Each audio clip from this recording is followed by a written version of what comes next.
Hello everyone, this is Coach Wade, and in today's video, I want to talk to you guys very briefly about 401ks. Now, I'm not going to get too much in depth, but I do want to just give a high-level overview just to pique curiosity so you can kind of ask questions of why you're doing what you're doing. So I'm going to begin with a question first. From a scale of 1 to 10, how well do you understand your 401k? Okay, maybe giving different numbers right now, but I'm quite sure that many of you rank the score pretty low. Okay, some of you may be brilliant and know a lot about your 401ks, but a lot of people don't. Most Americans don't know a lot about their 401k. Many might say 5 or 6. They ask yourself, out of a scale of 10, many may ask themselves, do you really make, financial decisions based on the level 5 or 6 understanding? Okay, because when it comes to the 401k, many people think that 401ks are the greatest thing since sliced bread.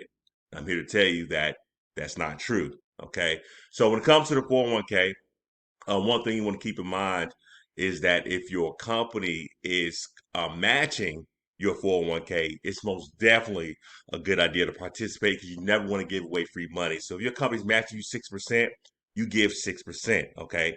If they're saying they're going to match you dollar for dollar up to 6% or 7%. So you want to contribute to whatever the company matches. Okay. Because that's free money. All right. If you do get a 401k, you may want to consider like a Roth 401k if your company offers that. Reason I say that is because when it comes to taxes, when it's time to get when you retirement age, you don't have to worry about paying taxes on the money that you're drawing for your retirement. You have like the Roth 401k. I'm telling you right now, I'm not a tax specialist. You can always talk to your CPA about that, and I'm not giving any kind of tax advice. But the reason I say the 401k is not the greatest thing since sliced bread is that most people have a traditional 401k. It's not a Roth. So what that means is that the money that you have inside the account right now doesn't all belong to you. All right. And I'm about to show you a little chart right quick. It's going to help you get a better understanding of what I'm talking about. Okay. So let's say you are 59 and a half. Okay. You see this over here. Slide over a little bit. 59 and a half. Okay. If you're 59, if you're under the age of 59 and a half, if you try to pull money out of your 401k, what's going to happen is you're going to get penalized. Okay. You get penalized at least 10%.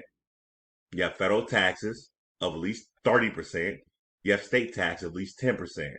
So 30, 40, 50. So about 50% of that money does not belong to you. All right. And ask yourself, 30 years from now, are taxes going to stay the same? Are they going to increase or are they going to decrease? We all know tax in the future are going to increase because the whole concept of the traditional 401k is that the older you are, you're going to be in a lower tax bracket, right? But the thing is, a lot of people wind up being in a higher tax bracket because they lose a lot of their tax breaks, such as the home is paid off, so now might not be paying interest for that. Children out of the home, they lose those deductions on that. So a lot of times people wind up in a higher tax bracket, and then on top of that, you don't know what the tax rate is going to be in the future. But more than likely, I guarantee that taxes are going to be higher than what they are today. Okay, so you can keep that, you can bank on that. It's going to be higher, more than likely, than what they are today. So when you have your money in traditional 401k, it's almost like having your money, or basically, it's almost like getting an unsecured loan and you don't know what the repayment terms are. How many of you out there would get a unsecured loan and not know what the repayment terms are? And that's exactly kind of like how that 401k works, the traditional one, because majority of the money doesn't belong to you inside of that traditional, 401k. All right. You see that? So let's say you're 65 years old, you retire, you pull money out, you still pay taxes, about 40%. That's gonna be federal and state. So you're still paying taxes on it when you're pulling it out. So it goes from 50% not yours to 40% not yours, right? Then if you're 7.5, okay, and older, and you don't pull out, you're supposed to do a required mandatory distribution. All right, you're supposed to do a required mandatory distribution. If you don't do that, again, you're gonna be penalized 50%. Okay, penalty on what you should have taken out as the required minimum distribution. All right, and you still got taxes, federal and state. So you're still being taxed on a lot of that money, and you get the penalty for not pulling the money out. If you don't pull it out, you're 70 and a half or older. So there's a lot of ramifications that come in play when it comes to the 401k. So you want to keep in mind that again, the 401k is not the greatest thing since sliced bread. It's something you want to think about. But again, if your company contributes what they match, dollar for dollar, you want to give up to them. You want to be able to contribute up to that match. And if you can possibly, if you have to get a 401k and you get in the match, try to get a Roth 401k. So when you try to pull that money out, you don't have to worry about those taxes. Okay, taxes, because reason why it's called the Roth is because it's after tax dollars that you're contributing because the money's already been taxed when you before you put it in there. So you don't get to deduct it like you do traditionally with your traditional IRAs or traditional 401ks. All right, because it's after tax dollars. So that means the growth and everything like that. When you pull it out, you can pull it out tax free. Look for tax free strategies when it comes to your retirement planning because you don't want to get into retirement, draw money, and paying a lot of taxes on on your money, right?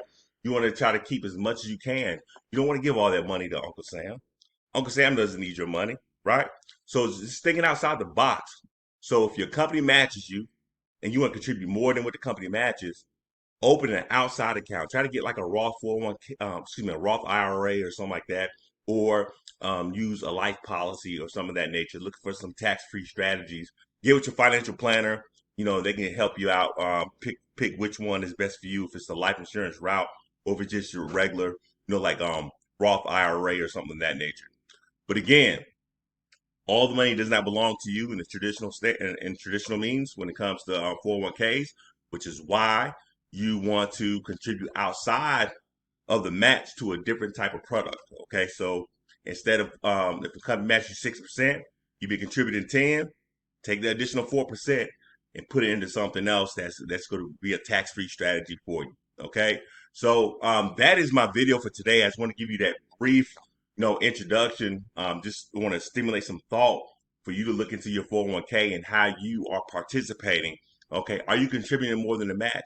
Does your company match? If your company doesn't match, you're probably best off just getting an outside, retirement plan that you can take advantage of some tax-free strategies. Okay, if you can get the Roth IRA or something like that instead of contributing to a 401k where the company does not match.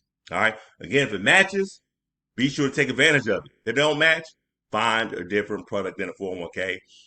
And also with those 401ks, you got management fees and other little fees, built into that, which is the reason why it doesn't make it the best thing since sliced bread.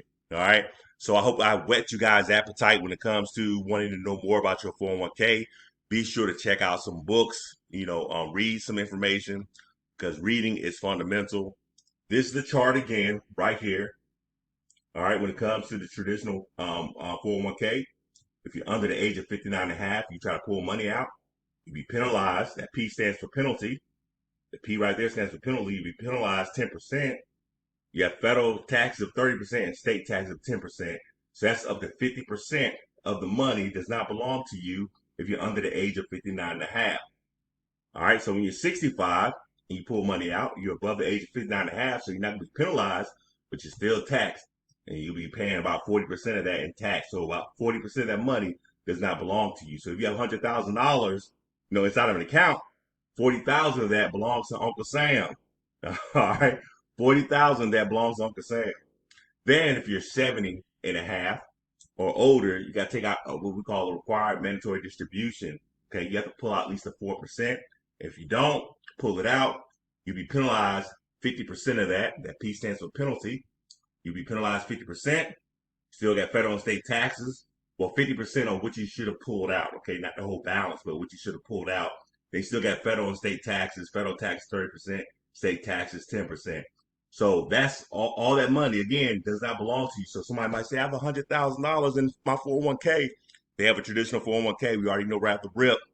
About 40 to 50% of that does not belong to them. So really they have like 50,000, right?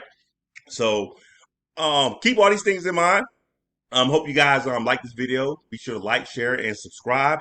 Until we meet again, thank you guys for watching. And again, you know what I enjoy doing. I enjoy helping families move from crisis to recovery to prosperity when it comes to their everyday financial life. Until we meet again, you guys have a good one. Take care.